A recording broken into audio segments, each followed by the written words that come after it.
hit by a smooth criminal.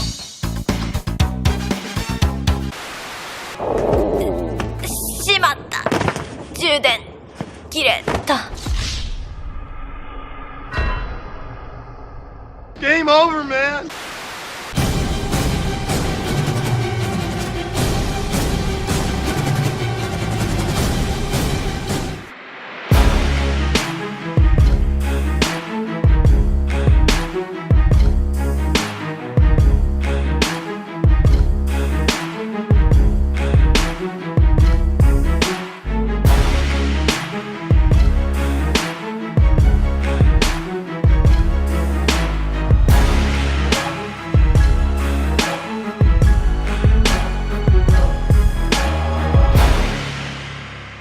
Remember to click like, subscribe, the bell notification, and whatever else YouTube has you clicking on to support us.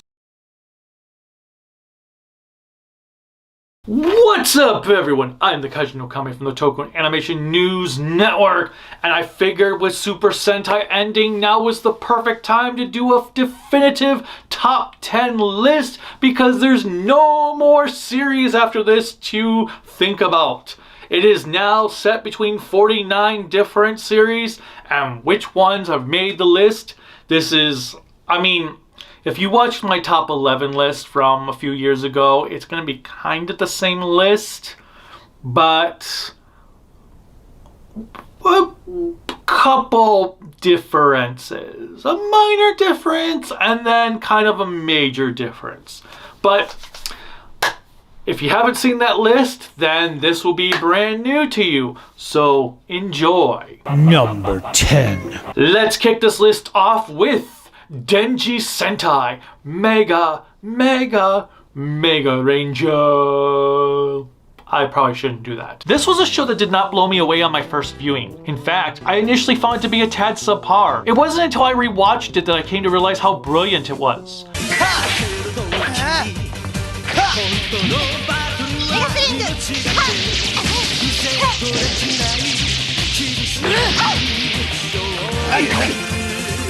The Ranger cast is pretty stellar and pulls off being high schoolers quite well. The individual stories are interesting and I do like the villains. However, it isn't until the last third of the show where there seems to be a serious payoff with them once we finally learn more about them. The highlight of the series is without a doubt the Dairanger arc, which really excels Megaranger above the series that did not make this list.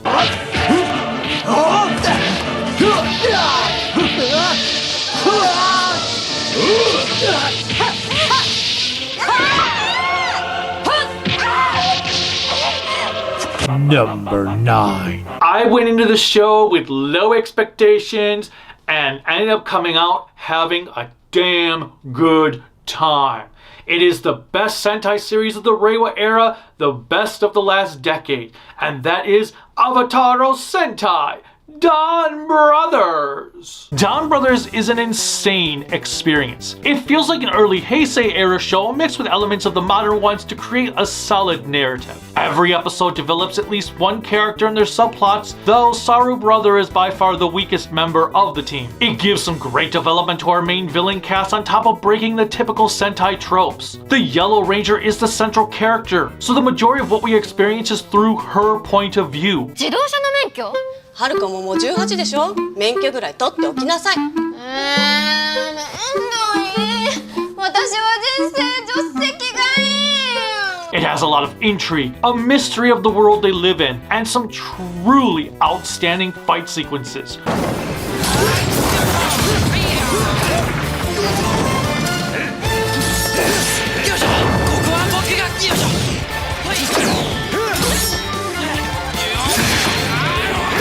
You could do a lot worse than this flawed, yet superb spectacle. Number 8. Kind of fitting that I just talked about Toshiki Inoue's second Sentai series, because now we have his first one, Chojin Sentai Jetman. Jetman is the series that transformed the storytelling of its heroes by making them feel like actual people. Before Jetman, most Sentai teams were one-dimensional heroes who always got along unless a single plot required it. Giving each member varying personalities and having those personalities clash with the team values was a revolutionary idea, as it made them seem like people the audience could relate to. They have flaws, they have egos, they are not perfect heroes. 誰がてめえになことなんか頼んだ香織の俺の気持ちを考えたことがあんのかこのバカ野郎 Just f*** already! It also helps that the villains are equally well developed and are always at odds with each other. Oh, and there's also Gray.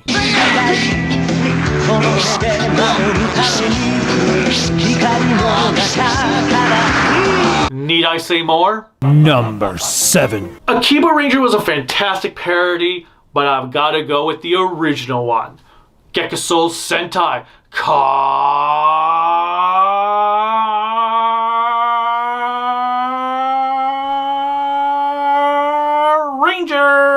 The original Love After World Domination is a parody of all that has come before, and what an outstandingly entertaining series it ended up being. Not to mention that some of its plot elements, such as a love story between the Red Ranger and the Femme Fatale, come out far more serious than many of the series over the last decade that are supposed to be serious.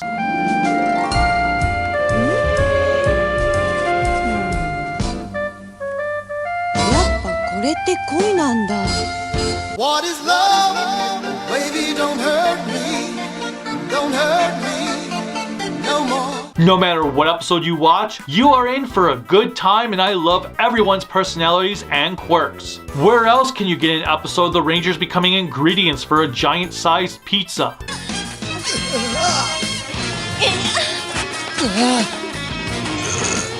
味のカリカリしたとこが美味しいのあそこ来ちゃダメ、私の足があるんだから。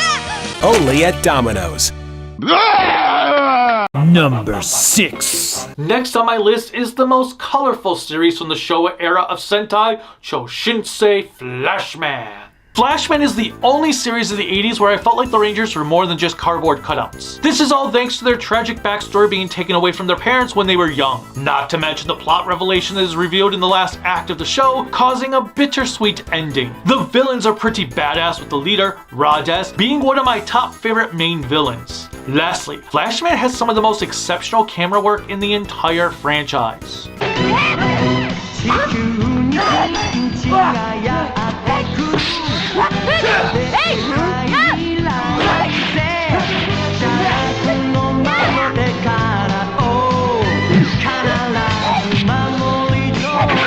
Number 5. This is actually kind of funny because 5 in Japanese is Go, and my 5th favorite Sentai series is QQ Sentai Go-Go-Five.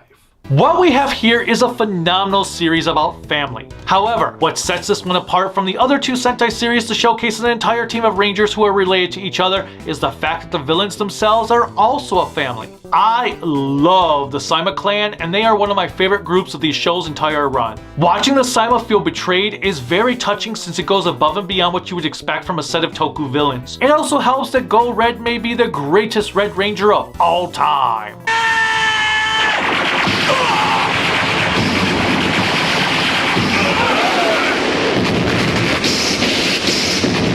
Number 4.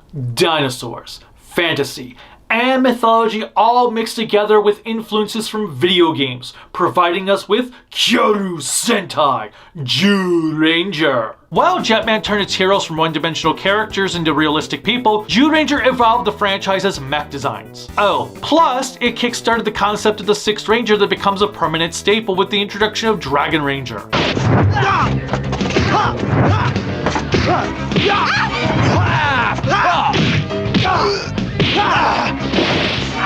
It has a very likable lot of villains led by the amazing Machiko Soga's Bandora and a multitude of fascinating monsters of the week. My only complaint is its heavy focus on children, though it makes sense once you reach the end of the show and find out why Bandora was always targeting children.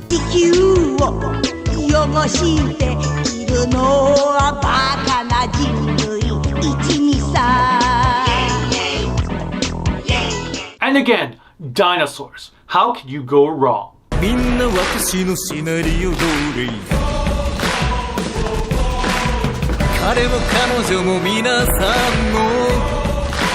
Statement withdrawn. Number 3.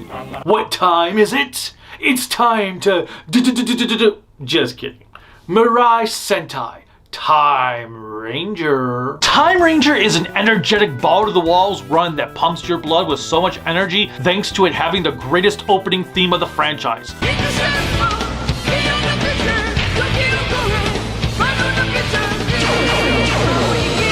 Once you hear it start, you know you are in for a good time. Thankfully, the series has more than just its music to keep you entertained as the overall plot, the individual stories, its ranger cast, its group of villains, and its action scenes are all absolutely remarkable. Practically every monster of the week and plot are interesting, something that is not always the case with other series.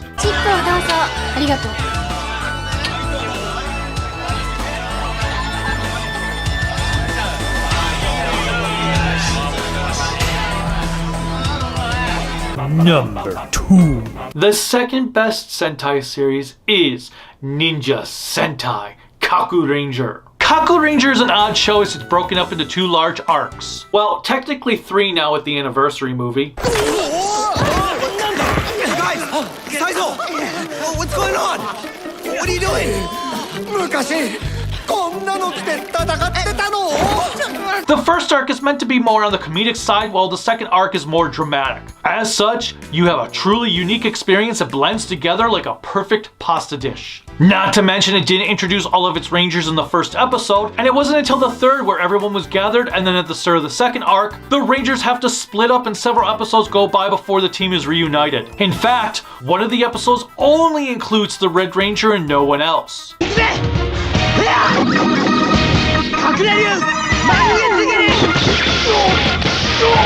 A first of its kind. Furthermore, the mecha continues to impress in both design and execution. I love how Muteki Shogun is all about brute force, while Kakure Dai Shogun is about speed, and Junior, or Gashadokuro, is hands down my favorite Sentai villain of all time.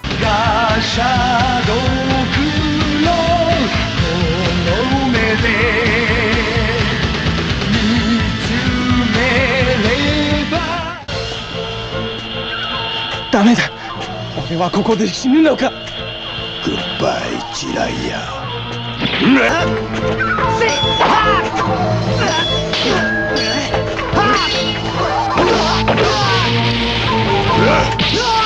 Technically speaking, I could go on about the honorable mentions for like 10 more series, but I'm going to narrow it down to just 5.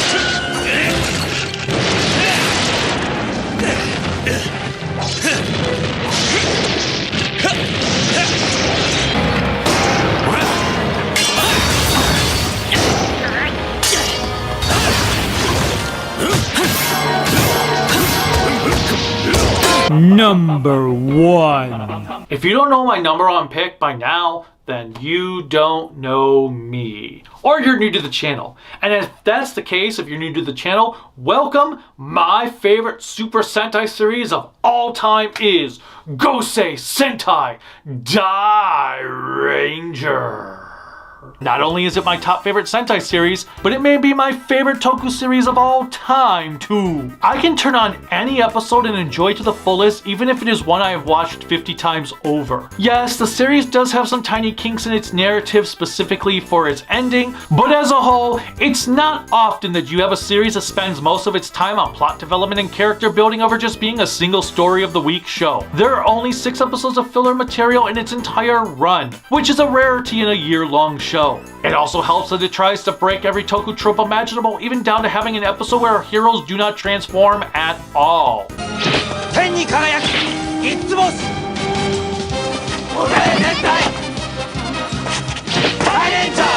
Add that to top-notch fight choreography, the best mecha of the franchise, an epic soundtrack, and a lovable cast of characters, and you have the most Super Sentai series of all. Amigo, 小鳥がすっげえ。なんだ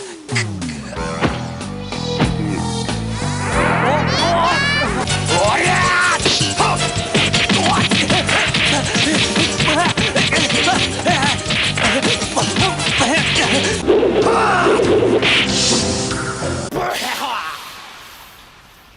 That's my list of my top 10 favorite Super Sentai shows. What are your favorites? Let me know, and remember to click like, subscribe, and the bell notification, whatever else YouTube has you clicking in to support me. You can support me on Patreon at Bluesky, at tokuaannetwork, Facebook, Instagram, Discord at Kaiju no Kami. My website is creativitybydesignllc.com. There's also links in the description below for some GoFundMes to help the channel survive another 10 years. And for health purposes, especially because my dad just passed away, so anything on that front could be used for that.